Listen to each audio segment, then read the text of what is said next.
Hello and welcome back for another review. It has been some time. The last review I did came out at the end of December. And yeah, I was just pretty occupied with my band, with work and stuff. But I really tried to get into the workflow again and release more videos here. As you can also see, this is quite a new camera angle here. I actually bought the Insta360 Link 2, but it does seem to have some driver issues with Windows 11 and some security updates, and I'm just waiting for Insta360 to release basically a new firmware that deals with that. They did release one for the first link, but not for the Link 2, so I'm kind of waiting here.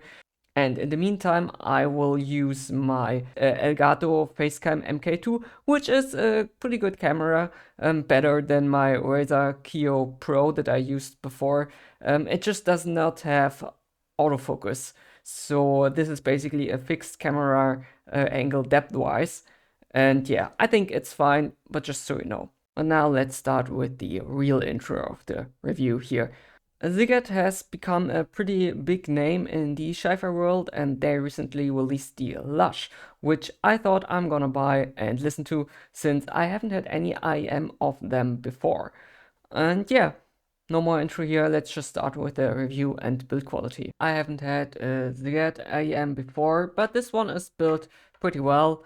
It's completely made from some resin. It's pretty light, but it's not a small IM, it's pretty chunky. You have some artistic expression on the back of the shell that is pretty similar to the other Ziigaat IMs, and here it is some yellowish blue. And then you have the Ziigaat logo here on the back plate. Again, pretty similar to the other ones. The cable is also quite fine, though below what I would have expected for 200 euro, because you can actually get similar cables with IMs half the price or even less. Nevertheless, it does its job. So, build quality all around, really not a lot to criticize here. Regarding comfort, I think it's fine. It has this ergonomic shape and basically resembles the other Ziigaat IMs, at least from what I've gathered looking at the other ones in their lineup. It's pretty big, and I had a little issue with not getting a good seal. And even though, again, these are kind of big IMs as a whole, I still had to use the biggest ear tips they provide to make them really fit well. And now they do not hurt or anything and feel fine, but they also do not disappear in my ears.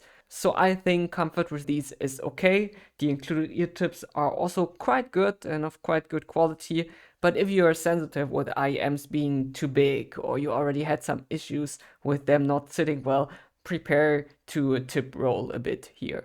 Up until now, the Lush has been pretty similar to Ziigaat's previous released IMs, but when it comes to sound, these differ a lot. Contrary to Ziigaat's previous released IMs, which were mostly focused on having a more consumer-oriented tuning with a tastefully elevated bass that differs from IM to IM and then different characteristics of midrange and treble tuning, the Lush has a flatter, kinda studio reference-like tuning. But let's go through the frequencies and let's start with bass. There's still a bit of a boost here, which should be the case since with IMs you wanted to deliver clean bass but also present bass, especially the deep lows. And here the Lush does deliver a very tight and controlled bass with a good extension, although it is a more lean sound, and most of the boost is in the lower bass, so you get that more controlled rumble and you're not missing anything there, but it's not that impactful, more on the analytical side and going into the upper bass region and the mid bass, which thus deliver the more punchy side of bass frequencies. It is more lean here, but still for neutral tuning, I like the bass tuning here. It's not bassy in itself, but it does deliver kick drums and beats in electronic music well enough. It is far more boring sounding though than a lot of the recent releases in our IEM world, so that's something you should consider. But on the plus side, you will not have to worry about it getting boomy or bleeding into the other frequencies. Going into the mid-range, the Lush does have some characteristics that you may or may not like. It is pretty flat without the usual boost in the upper mid-range that gives, for example, vocals some forwardness and sense of clarity. The Lush is pretty relaxed here, which means that while instruments and voices sound full and well lush, they are all on the same level regarding loudness.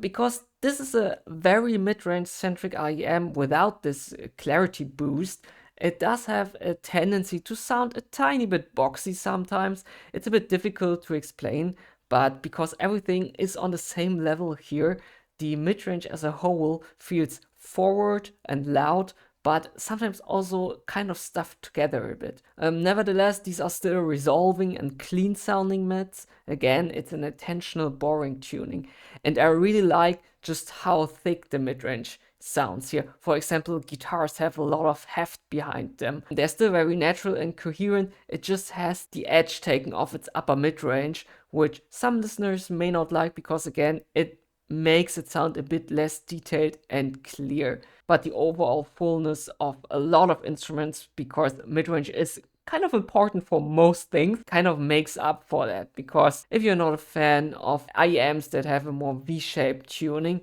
this could be your thing here. Although it does have this kind of clarity edge taken off, I think the imaging here is fantastic. Going into the treble, the lower treble is pretty relaxed in the same way, so you will not get any sibilance or sharpness here. And if you're one of those people who like to have an elevated treble at all, the Lush is not really for you. It's really not the dark sounding IEM, and I think the treble fits in nicely here, having a balanced, not exceptionally forward sound with good extension, so you will not miss anything, like the highs are not suddenly dying somewhere in the upper treble, but simple crashes or hi-hat strikes won't jump in your face, which I do appreciate. And I do think, again, it's a sufficient amount of treble here. It's not the dark IEM, it's just a safe tuning and a bit of a departure from a lot of the recently released IEMs, which mostly have a more splashy and forward treble response. Whereas this does not have any sharpness, any sibilance. It's really nice to listen to. I really like that the higher frequencies are all around balanced without annoying dips or peaks. And even with that, well, special character in the mid-range and treble, I think the resolution is quite nice and the separation of instruments is still pretty good, which it should be for a reference IEM that is advertised to be used for studio work. What does suffer though is the staging. Everything is kind of closer together.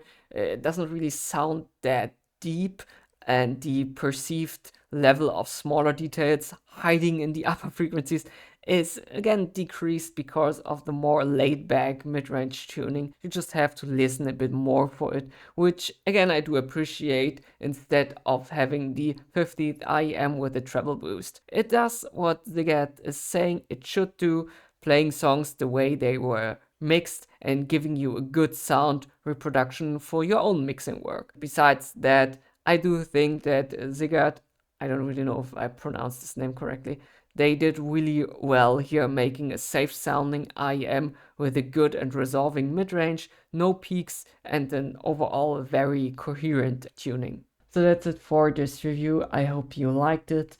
And yeah, if you have something to say about the review or about the IEM itself, then I'm glad to read your comments. I try to release more videos in the future. But yeah, that's it. See you next time. Goodbye.